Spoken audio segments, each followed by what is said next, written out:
Hello there guys, it's Stephen here on BlueMoonRisingTV and it's Christmas time, hence this tacky Christmas jumper. I thought I'd get into the spirit, why not? But before all that stuff, we have our Hull City versus Manchester City preview. We are away at the KC Stadium against the Tigers after two wins in a row, two confidence-boosting wins in a row. But before I go on to the preview, go and check out my channel if you haven't already, Esteemed Company. Somewhere on the screen now will be a link to the last video I did, which was a pretty epic vlog of the Arsenal game that me and Paul did, and it was really good. Go check that out. Go and subscribe if you haven't already for loads of academy content, matchday vlogs, all that kind of stuff. But yes, let's get on to the Hull City versus Manchester City preview.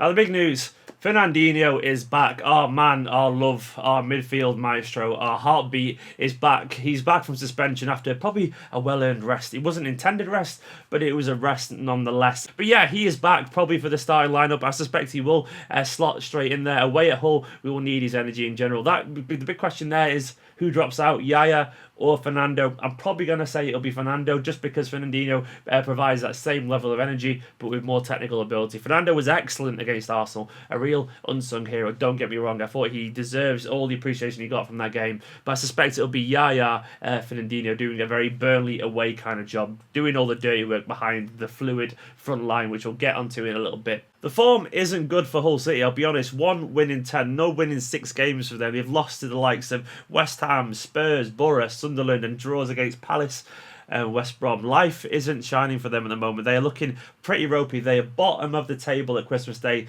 Those omens don't look good for the Tigers, for Mike Phelan's underperforming Cats. Cats? Not Cats really, are they? But the Tigers or whatever. More like Cats this season anyway in general. But yeah, they're probably the perfect team for us to play right now. After 2 wins in a row, that third would really kind of stamp home that kind of boost in form that we probably really need to double down at the moment, and I suspect we'll probably win, if I'm being honest. They are a team that we'd want to play right now. They are bottom of the league, that's obvious, but then given the fact that we are general very good away from home, our away form is excellent, they are probably the perfect team to face right now, and I suspect we'll go there and we'll win. It would be typical City to beat Arsenal, be that good against Arsenal, then lose against Hull. Don't do that to me, City. Onto the lineup itself, I probably suspect we'll see that kind of fluid front 6 situation that we saw against Arsenal. Kelechi's probably unlucky to drop out and sit on the bench, but it worked really well. I'd be disappointed to see Leroy Sané not in the starting lineup, but I think he may be the one to miss out in place of Nolito personally. I liked it against Arsenal, the fact that Sterling, De Bruyne, Sané all took kind of turns to play this kind of false 9 role, all running in behind. Sterling in particular was excellent at that in the first half. It worked very well, but I suspect we'll probably see the grit, the determination,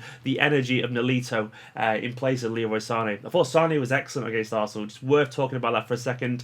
He's had it very difficult. We've got to remember that he's a young lad with big expectations on his shoulders, and he came and joined City with no real pre-season, and he was injured, so it was always going to be difficult for him to find his feet and kind of hit the ground running. And now he's starting to show what he's capable of. He's starting to settle in, find himself a little bit in the Premier League, and he's starting to terrorise defences. I think we could see something very special for him towards the end of the season, and I think we were right to slowly ease him. I think Pep's got that absolutely spot on. But I think for now, against Hull, Nolito would be my choice there. Nolito alongside De Bruyne, Sterling, those three kind of just floating about. Then Fernandinho, Yaya, and David Silva kind of ahead them. It'll be basically like a front 6. All the midfielders getting forward, all the attackers, all rotating fluidly, and that makes sense for me.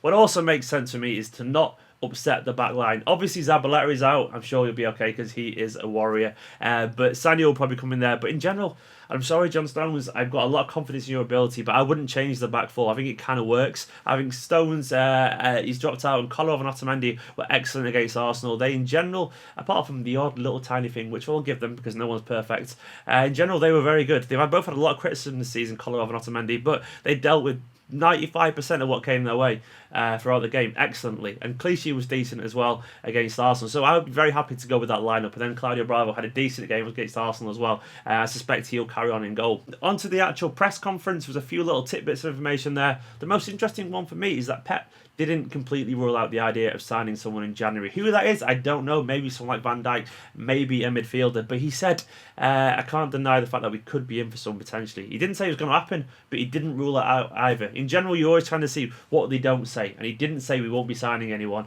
and he said it could happen. He is happy with his squad though in general. He did that whole thing where they say, I'm happy with the squad, I'm sure it'll do as well to the end of the season, but he also said we could be in for someone. He also bigged up Gabriel Jesus as well, said he's coming in and he'll be another striker for us until the end of the season, so fingers crossed we'll see him early January. But yes, who do you think it's going to be? Who do you think we're going to sign? We probably do need someone. Vinny's always out. Delph's just disappeared. I don't know where he's gone. He's probably... Who knows where Delph is? Has anyone seen Fabian Delph? Apart from City TV doing interviews and that. It'd be nice to have him back in the squad in general. Anyway, guys, what is your prediction? Mine is going to be a nice, comfortable 3-1. I think we should be okay here. Famous last words and all that. Watch us probably get beat by Hull. Don't do this to me, see. Don't do this over Christmas. Fingers crossed that won't happen. But anyway, guys, enjoy your Christmas. Go and eat turkey. Go and eat mince pies and all that kind of stuff. Go and check my channel out. Go and check the Steam Company YouTube. That's my one there. Subscribe to BlueMoonRisingTV and mine. Drop a like on this video. Enjoy your Christmas, and we'll see you for the game.